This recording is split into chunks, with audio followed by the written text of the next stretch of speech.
Great.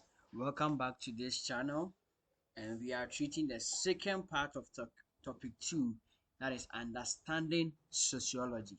So with this, we are going to talk about the theoretical perspective in sociology. So in a normal sense, when you talk of the theoretical perspective of something, we are trying to find out the different ways that we use to understand society, the different perspective. Like everyone has its own perspective. For example, if you are standing in front of something, there's a perception, there's a way you are going to understand the thing, and there's a way someone is going to understand it. So when we talk of sociological perspective, we are talking of the different ways or the different ways and means that we use to look at society. So they with this they help sociologists to explain how people interact, why societies change, and how different social structures what do work. So with the use of theory in sociological analysis in critical, Haralambos and Holborn define theory as a set of ideas which claims to explain how something works. So a set of ideas which claims to explain how something works, explain how something goes about, is what we term it as what um a theory according to Holborn. So with Scott and Marshall, they say that theory embraces a set of interrelated definitions and relations that organizes our concept of an understanding of the empirical world in a systematic way. So you are trying to understand something. We came up with theories that will help us, or that we will use those theories to understand what actually we want to understand. Hope you are getting it. Great. So therefore, theory relates to the establishment of the relationship that exists between the concept for explaining of things. When we get to a different level, we get to learn about business research method. When you talk of theory, theory is used to explain the relationship between something, how different concept, or how some concept do relate, or how there's a relationship between some concepts. Hope you're getting it. So the brain behind every becoming. That's it. Theory is the brain behind every becoming. How this thing came about, how this thing went about. We use theoretical aspects to understand those perspectives. Hope you're getting it. So sociological theory is a set of ideas which claims to explain how society or aspects of society work. So we are trying to come out with ideas to explain to us, to tell us how society works or how society do function. Please hope you are getting it. So therefore, sociological theory therefore is the use of sociological concept to explain social occurrences and human behavior. As I said, theory is used to explain or help us to understand the relationship that exists between something. Hope you are getting it. Great. So, in as much that we are doing that, when you talk of sociological theory, we are using that to explain, or we are using different concepts to explain why this thing occurs and how humans behave this way. We hope you are getting it. Great. So, with this, we have the three broad theoretical perspectives in sociological analysis. We have the functionalist perspective, we have the conflict perspective, and we have the interactionist perspective. We are going to discuss this each, and then we are going to get the understanding very well. Then we move on to the next stage. So when we talk of the functionalist perspective, it means that it views society as interrelated parts that work together interdependently to produce a stable social system. You hope you are getting it. Good. So when you talk of functional, it's like when you talk of something as interrelated part, it means things that must come together to make something work. For example, take your human body as an example. Your eye cannot work with the functions, or there are some part of the body that must come together for you to be able to do something. For example, if you want to speak, your lips can't always speak. Your teeth can't help you in speaking. Your tongue do help you in speaking. So all these interrelated parts comes together to help something to be stable. That's what we mean by the functionalist perspective. So in a society, there are some things that comes together to help something to go to be stable. And this functionalist perspective was brought by one of our founders in sociology. Try and find it out and you get to know. We treated that topic before we were treating this. So find out the person who was able to brought up the functionalist perspective, the founder who brought out that functionalist perspective. It is a likely question that can be asked in the exams. So society is held together through consensus. The society is therefore used at an equilibrium. So we have the functions and dysfunctions. Hope you are getting it. So the functions can be what? Manifest or latent. Before I move to that, let me explain the functionalist aspect for you to understand it. So, for example, the functionalists view society as a human body, whereby each part, like the family, like the institution, like education, works together to make the society stable. Please hope you are getting it.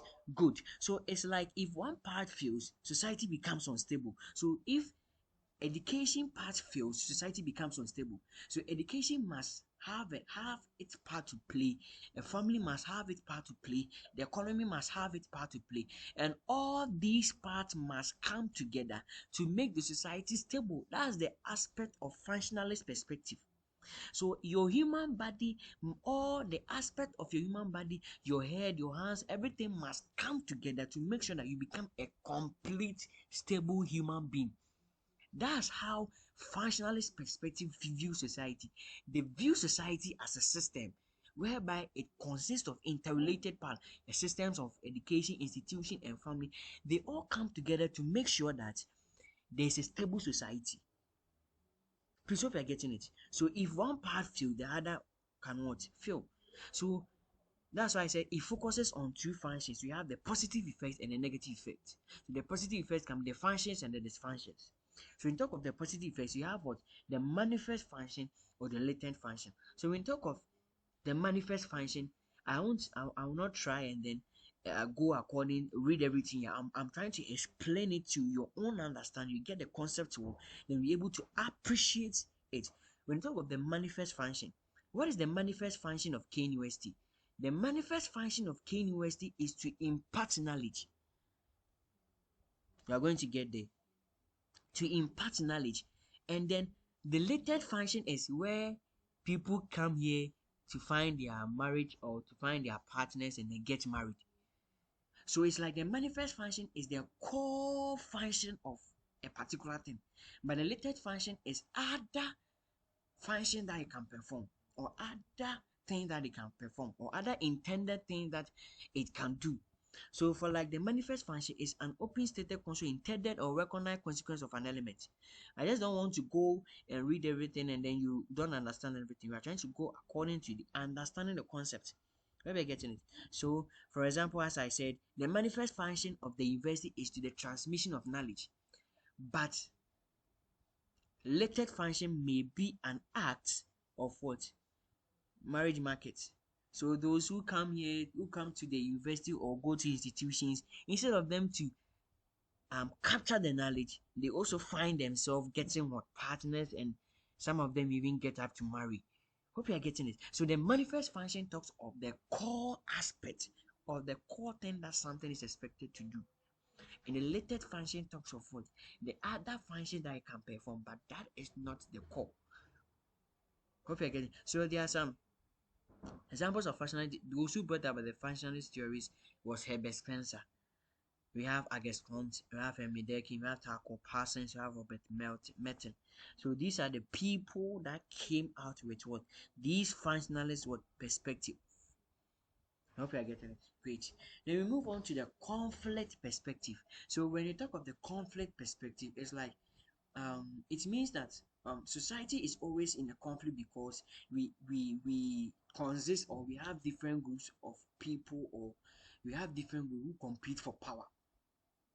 Hope you're getting. So such sociologists see a social world in a continuous struggle whereby conflicts are still happening, there are still competing groups in an environment. So this emphasizes the cohesion rather than consensus at the cause of social order. Note this very carefully. Note this very carefully that conflict perspective emphasizes cohesion rather than consensus as the cause of social order. This is a likely question and 99% that you can even get it in your exams. Kindly take note of it. It emphasizes cohesion rather than consensus as the social order, which is it is only not concerned about violent conflict but also non-violent competition between groups such as men and women, blacks and whites, middle and high classes. So all about the conflict perspective that is trying to let us know that with this it always means that there's always a struggle between some people in the community. We have the weak, we have the poor, we have the rich, we have the poor, we have the weak, we have the people who are strong, we have different classes of people. Hope you're getting it. So with this, we can get to understand that the conflict perspective also take the form of labor negotiation, party politics, competition between religious groups. So in a society whereby you find yourself that there are different groups and they are all in a competition or they find themselves competing each other, we view that society in a conflict perspective. In a conflict perspective. So all about the conflict perspective is the conflict perspective it cause or is about what? Is concerned about inequality. Is concerned about what? Inequality. Because there's an unequal distribution of power between some people and the others.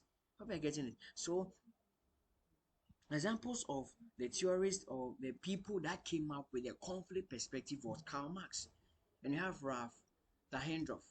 Yes, so get to know the people that came about these theories that really help them to know what is expected of them to do. Please hope you are getting it. Great. So, for example, about this perspective, before I move on to the interaction, example about this perspective was in a real life example, we can see that the workers such as the owners such as bourgeoisies, they earn millions while workers struggle with low wages. So we can see the conflict. There are different classes of people. You have the owners, you have the workers, the people that earn the millions, and the people that work hard for the millions to come. Please hope you are getting it. Great. So, as I said, you have these key people, and then we move on to the interactionist perspective, which is interactionist focuses on how individuals interact with one another in a society. So this perspective is concerned about how small scale interaction and how people give meaning to symbols, gestures, and then what? Words. This how about you see people interact, or the example that another word for the interactionist perspective is what? The symbolic interactionism. Hope you're getting it. Yes. So it's how people interact with the use of symbols, with the use of other things that give them meanings. So behavior is shaped by shared meanings and what? Interpretations. That's what about what the symbolic interactionism here. So for example, with interactionist perspective, its symbols play an important role in interactional analysis. And meaning that symbol should be shared for interaction to be possible. That's it.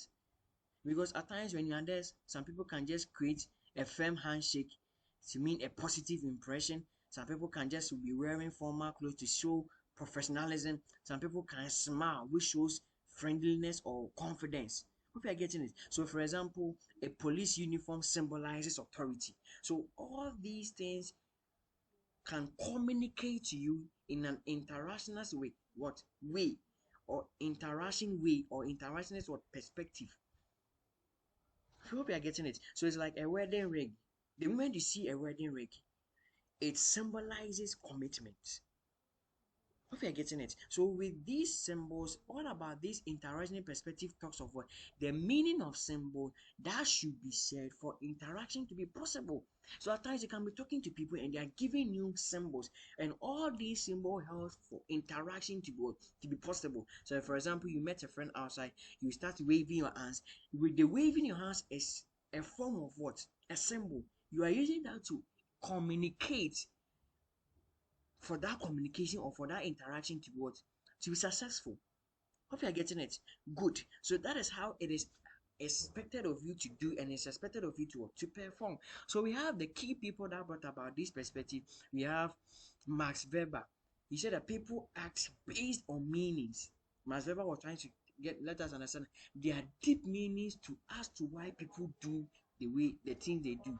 And you have what George Herbert, that's George Herbert met. He was like people develop self-identity through interaction. And then you have Charles Horton Coley. Charles Horton Coley. That's looking like we see ourselves through other opinions or through others' opinions. You may someone make an opinion like this, you be like, oh, even this guy even said it, or this man even said it. So because of what he or she has said, you are believing it. Hope you are getting it. So this is all about the theoretical perspective in sociology. Please kindly take note of this aspect very carefully because they are the most tricky part. You will always get it in your exams. 90% of you passing your exam might come from this theoretical perspective. Most importantly, in your mid semester exams. If you're getting it, great. So this is how you would go about it, and then you're good to go. So the next time that you are going to meet, you are going to treat societies and cultures. This is Ajima Derek, and this is grade 8 Twitter. I will see you in the next video. Thank you very much.